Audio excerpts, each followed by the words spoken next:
My name is Natalia Kuraeva, and I'm instructional designer at Teaching and Learning with Technology. And on behalf of Kean University Online Learning Conference, I am delighted to introduce our second speaker for this session, Pat Winters-Lauro from Kean University. And we're pleased to have her present Tweet Your Way to an A. And during the presentation, please use live Q&A to ask any questions of the presenter. At the end of each presentation today, there will be a short survey displayed. Any feedback you can provide is greatly appreciated. Pat, we are ready for you, and welcome. I'm going to talk to you today about using Twitter in the classroom. It's not a super original idea, but I had a lot of fun with this one. So just to start out with, of course, the question is this beneficial or is it a waste of time? So you can judge for yourself on that one. So there are both positive and negative effects from Twitter as far as using it in the classroom. When you do a search, you get both. So I'm going to go with the lit review that says it's a useful tool for communication because it has high accessibility, novelty, and a real-time format. I feel like that's really important to our students. I teach at Kean University, and our students often come to the school, let's say with limited attention span. They all have limited attention spans because of the world we live in. I have a limited attention span, but sometimes they don't have the attentional skills that you might get in a district that really focuses on study habits and things like that. So while I'm not a huge Twitter user and I don't love it, I felt like, okay, well, maybe this will interest my students. So I went with this idea that says that as a pedagogical tool to gain information, interact and engage with each other, and to participate in their respective communities of interest and share their insights about specific topics. The lit reviews showed that it works for these reasons. It has the potential to enhance students' learning capabilities, as well as improve their motivation and engagement due to the unique features and the non-traditional teaching approach. And they said that participants who did use Twitter had more positive perceptions of Twitter in the classroom, and they had greater social comfort with their classmates. So I teach journalism as well as news literacy, but mainly journalism. And you do have to learn how to work with other people in a newsroom atmosphere. And journalists, as you may have noticed, can be pretty difficult people. So having social comfort with their classmates is a good precursor to that kind of experience. But I will point out here on the negative, Twitter use for class discussion did not correlate with higher scores on objective questions testing students' memory of class content. So this was, just to reiterate, overall, the lit reviews said that it's a great pedagogical tool to use for these reasons: engaging students with each other, participating in your respective communities, and sharing insights. So that's all good. That's what you want in the classroom. And that it does, improve their motivation and engagement because of its non-traditional approach. But on the negative side, the lit review did show that Twitter use in the class or for class discussion did not correlate with higher scores on objective questions testing students' memories of the class content. So I'm going to tell you first about what I did with Twitter. So as I said, I teach journalism, and last semester was the presidential, and we were following that. This was for an introduction to journalism class. And in journalism, you do need to know Twitter. You use it for a bunch of reasons, which I won't get into. But one of the reasons you might be using Twitter is literally to report, that you have to tweet out if you're at a really important event, or even if you're a local reporter and you're reporting from the school board, and that's what your news organization requires, or your website, your blog, whatever. So I decided to get the students involved in the debate that I would assign them to watch the debate and tweet with me while they did that. And then I also attached an assignment to it.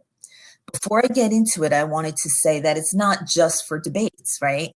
You could use this in any class where you might, for instance, watch a TED Talk, and you might have the students tweet like key points, almost using it as a note-taking app, but they're sharing it with the class, so they are sort of forced to be involved. So basically with any live viewing or a lecture or on a class trip, you could have them point out what they like, what they don't like. You know, you create a hashtag for the project, for the event, and then you have the students tweet out to the hashtag from a class lecture or from a class trip.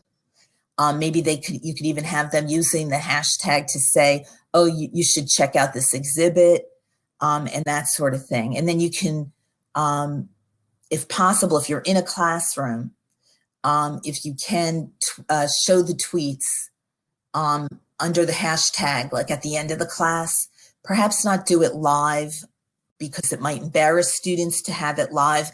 If you put it up afterwards, then you can review it and review what was said, etc. So that's how you could use it. This is how I used it. So this was a two-part assignment. I told the students to watch the debate on September 27th. That was the very first debate. You all remember that one. It was sort of a disaster. It was maybe the worst debate ever in terms of getting actual content. And then I created the hashtag Kean, hashtag Kean 2920 debate. And I was on it live with them, okay? And they had a set of rules because in journalism, this particular class, you have to learn how to be a reporter. And a reporter's job is to report, not to give opinion and frame issues and things like that. So I told them, no opinion allowed, just report what's said, what you see as important and worth noting. And prior to this class, we went over the news values that journalists use to determine what is news. So what in the debate would make news? And it's not all just sensational stuff, although unfortunately this first debate was the one where former President Trump kept cutting off the Chris Wallace, the commentator who was interviewing them. And he even said it on the air, like, President Trump, you keep cutting me off. So that, and it was not a very nice debate. So there was a fiery exchange between the candidates. And I did point out that was one thing that they should look for. Although I don't want them to be sensationalists, I don't want them to miss what everybody's talking about on Twitter and, wherever else they go. So, oh, great. Okay. So I would love to go, before we start the debate, I would love to go to the video with some highlights from that debate. And I think it's about 3 minutes. So let's go to the video on that. Okay. So I'm sorry. Let's keep going. So you probably watched it. We remember it, Pat. Yes. Thank you. I don't think anybody can forget that debate. Yes, thank you. Yes. So I gave them instructions. Where do you watch the debate? I know that sounds ridiculous, but, most of these students do not watch, regular television. Everything goes through the internet. They don't necessarily get like ABC, CBS. So I gave them all instructions. So it was all over the place. And they had to read up in advance some of the things that they were, each debate had topic areas that the candidates were going to discuss. And then I gave them information on that. And so they learned about what was going to be said, what topics they were going to talk about. And on the first one, they talked about the Supreme Court, which was a big issue at that time. It was right at the point that the new Supreme Court justice was well, I guess it was right around that time after Ruth Bader Ginsburg passed away. They talked about COVID-19, the economy, race and violence in our cities, the integrity of the election, a lot of hot button issues here, and the record of Trump and the record of Biden. So this was from the video. You can see they're quite animated. Okay, so this was some of the tweets that I got at the time. And then we discussed it later. So here are a few of them. This one, Trump half-heartedly said he would tell far-right extremists to stand down. And then he quoted Trump, "Sure, what do you want me to call them? Proud Boys, stand down and stand by." He deflected and said it's a left-wing extremist problem instead. So this student, grabbed a key issue, a key point that people are discussing. And, in some ways, he may have reported it even better than the general media, because now this was an opinion, but I watched it as well.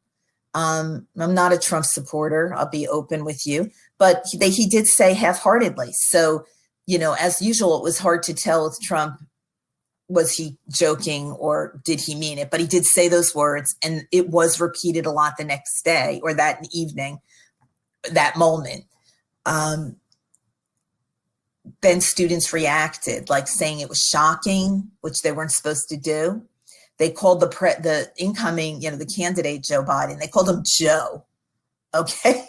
So these are things I could go over with them. But the thing was that while they were tweeting this, I was responding, and I also was fact-checking using factcheck.org, I believe. There's several fact-checking websites. And I was posting when something, and I tried to be fair, when something was partially right or when it was fully right or wrong. So I hoped they were learning from that. It was not as interesting as it would have been had I asked for opinions, because I'm sorry, I've done that before. And it's much more exciting to ask what they think, because that will get them involved, especially in this last election. So some of the things they tweeted, like they said, what is a peaceful protest? I don't know. They're supposed to be reporting to the public, to people, so not to me. And so that's part of the lesson, that you put that out there, you tweet that out there from your news organization, and no one is going to understand what you're saying. And same thing down here, they say Biden is the first to speak on the topic of racial issues facing the USA today. That's okay, but they didn't say what he said.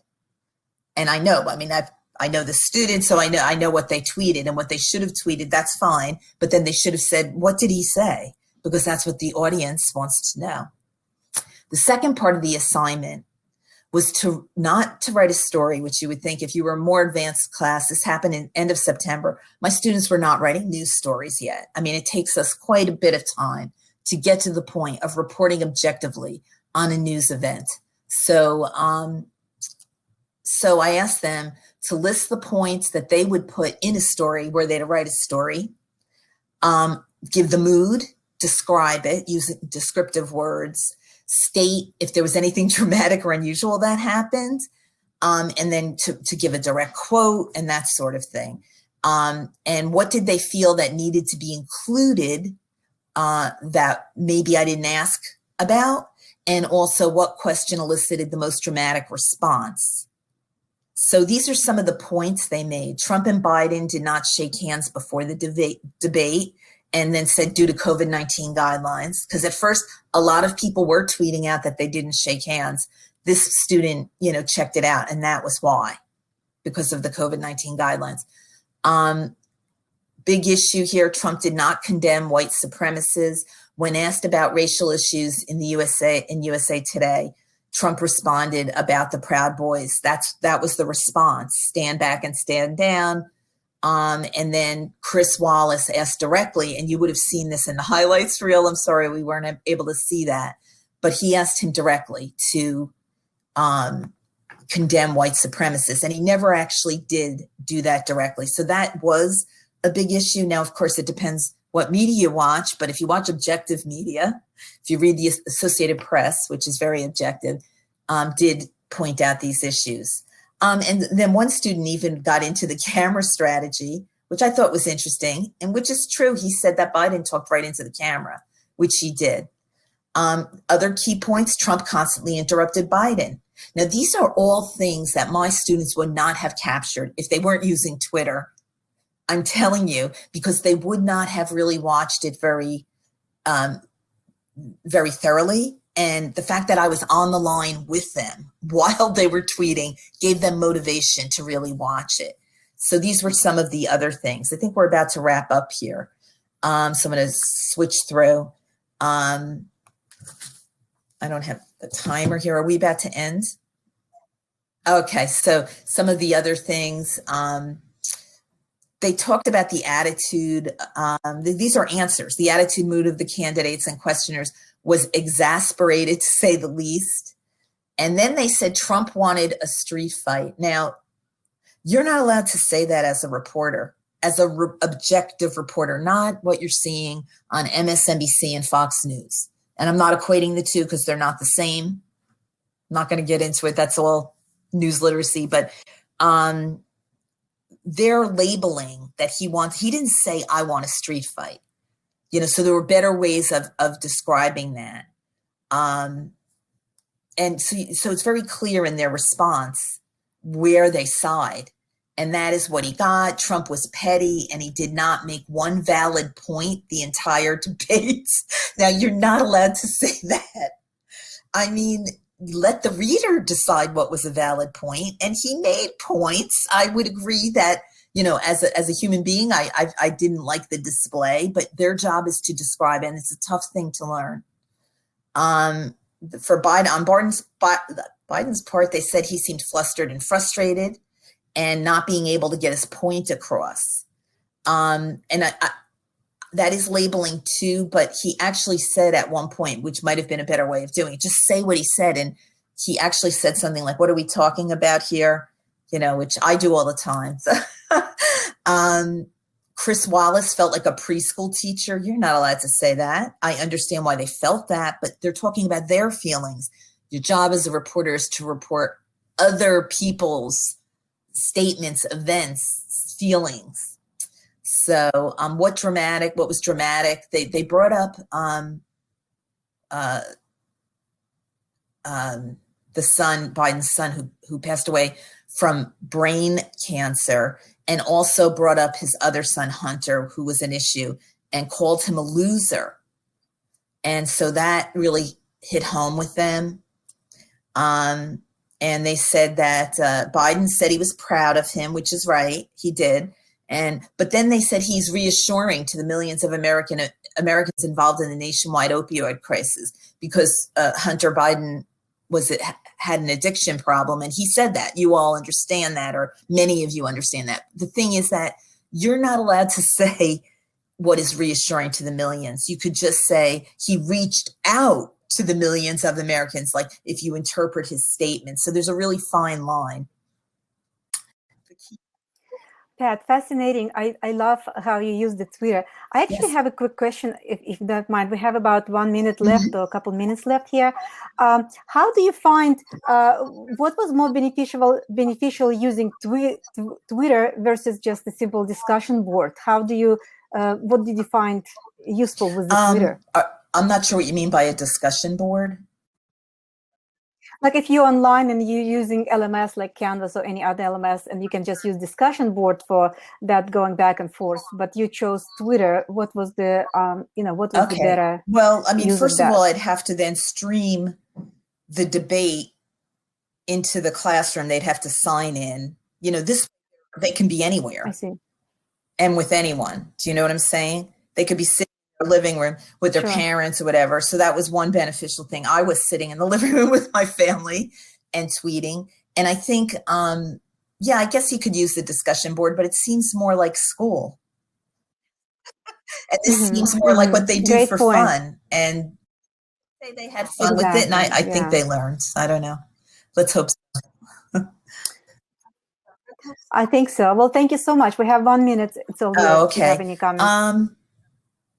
Not really. The one last comment is that a student said that how disappointed Americans are in the candidates and how they felt the debate was a joke.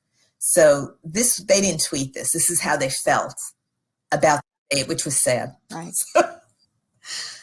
So I think that's about it on my end. Well, Thank you. thank you so much, everybody. Pat, and thank you for persevering. Thank you.